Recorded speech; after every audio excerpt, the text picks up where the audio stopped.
പരിശുദ്ധാത്മാവിന് പ്രവർത്തിക്കുവാൻ ഒരു അവസരം കൊടുക്കുക. സദൃശ്യവാക്യങ്ങൾ 16 അധ്യായം 23 വാക്യം ഇപ്രകാരം പറയുന്നു: ജ്ഞാനിയുടെ മനസ്സ് അവന്റെ വായെ ഉപദേശിക്കുന്നു.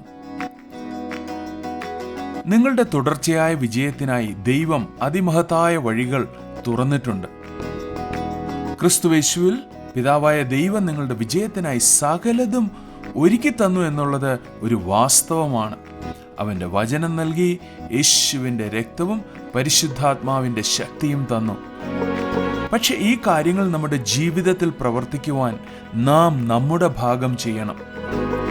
ഇത് മനസ്സിലാകാത്ത അനേകർ അവരുടെ സമയം വൃഥാ നഷ്ടപ്പെടുത്തുകയാണ്.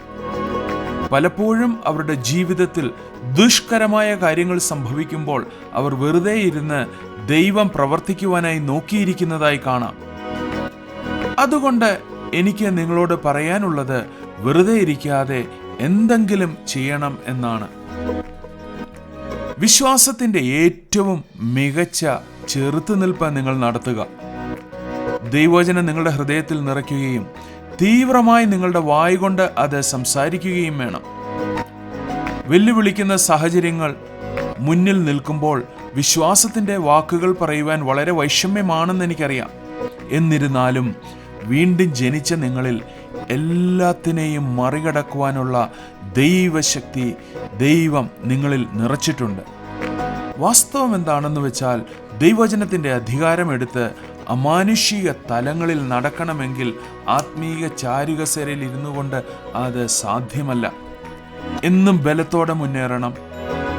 ബലാത്കാരം എന്ന വാക്ക് ബലം പ്രയോഗിച്ച് നമ്മളെ തന്നെ ദൈവ വഴികളിൽ നടത്തി നാം മുന്നേറണം. വചനമുള്ളിൽ നിറച്ച്, വിശ്വാസത്തോടെ സംസാരിച്ച് ദൈവത്തിന്റെ ബലത്തോടെ മുന്നേറണം. സാഹചര്യങ്ങളിന്മേലും കുടുംബങ്ങളിന്മേലും നിങ്ങളുടെ അധികാരത്തിന് കീഴിലുള്ള സകലത്തിനും മേലെ യേശുവിന്റെ രക്തം മൂടുവാനും വ്യവഹാരം നടത്തി, ന്യായവാദം നടത്തി, പ്രതിക്രിയ നടത്തി സംരക്ഷിക്കുവാനായിട്ട് വിശ്വസിക്കുകയും പ്രാർത്ഥിക്കുകയും ചെയ്യുക. വിശ്വാസത്തിന്റെ തീവ്രതയിൽ നിങ്ങൾ നിലനിൽക്കുക. ഇന്ന് പരിശുദ്ധാത്മാവിനോട് സഹായം ചോദിക്കുക.